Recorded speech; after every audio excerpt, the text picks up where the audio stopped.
Il y a 15 ans d'ici, j'étais drogué et alcoolique.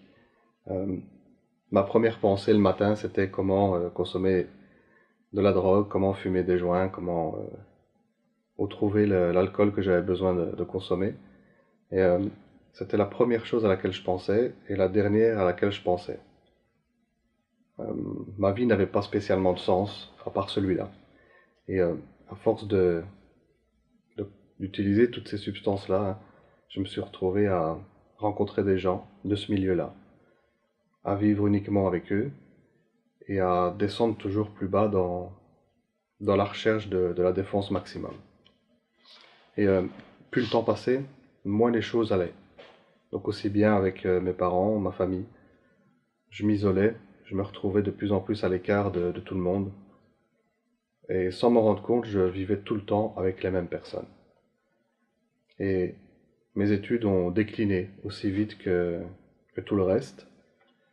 Et j'allais juste à l'école parce qu'il fallait y aller. J'avais pas vraiment envie de faire quoi que ce soit de ma vie. Et la dernière année donc de mes études que je n'ai jamais réussi, j'ai rencontré celle avec qui je vis aujourd'hui, avec qui je suis marié.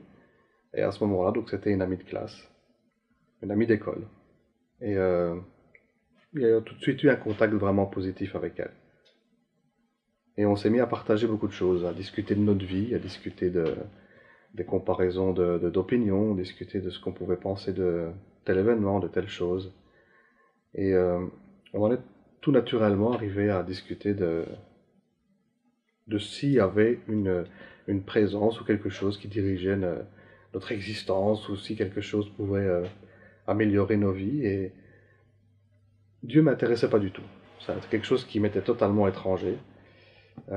J'avais aucune envie de vivre ça, de parler de ça.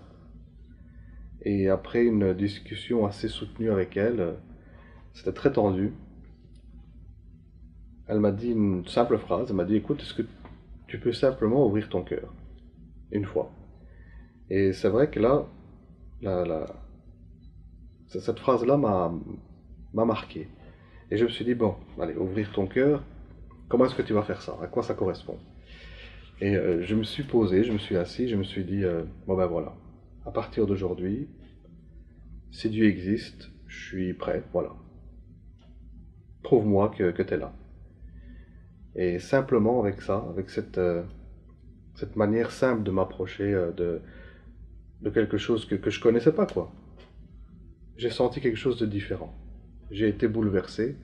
Ça m'a, ça m'a fait ressentir quelque chose de particulier.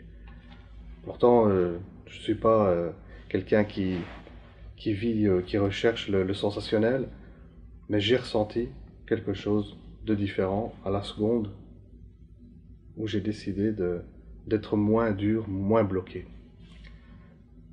Et j'ai vu toutes les choses différemment. J'avais un regard différent sur les choses.